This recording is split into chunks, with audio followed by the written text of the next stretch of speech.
Tak do meču sme mali v počiatku meču dobrý vstup, kde sme zdobili bránku. Hneď byli sme bardzo efektívni v tom meču i zdobili sme prvú bránku. Dzisiaj pokazali zawodnicy, že trudno pracujú v tygodniu na tréningach i mohli ste vidieť transfer do tej gry, kde sme chceli byť efektívni. To sme byli i mali sme v tej prvej polovie šťastie pri situácii Tichy, kde mohli zdobiť bránku. I myslím, že ten náš plán do toho meču pošiel tak, jak sme chceli. Ten meč sa ukladal dla nás i strelili sme dužo vážnu bránku Rádkem Majevským.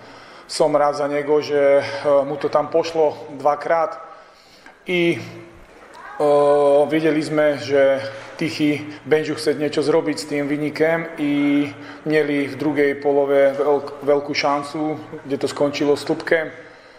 Mali sme šťastie, ale musím povedať, že ten meč sme mieli pod kontrolou i chcel by povedať celej družine, že pracovala a funkciovala veľmi dobře v defenzíve, kde přetivníka nepúšťala do šancí.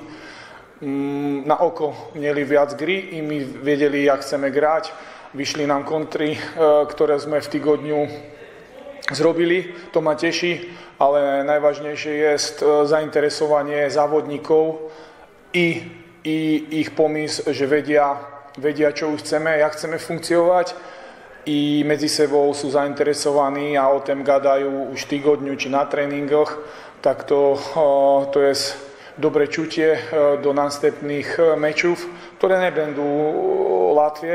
I potrebovali sme toto zvíťazstvo a som rád, že ostatní závodníci, ďalší závodníci na ľavke sú glodní a každý chce grať a tým pádom v tej družine je zdrojová konkurencia, ktorá nás posúva před.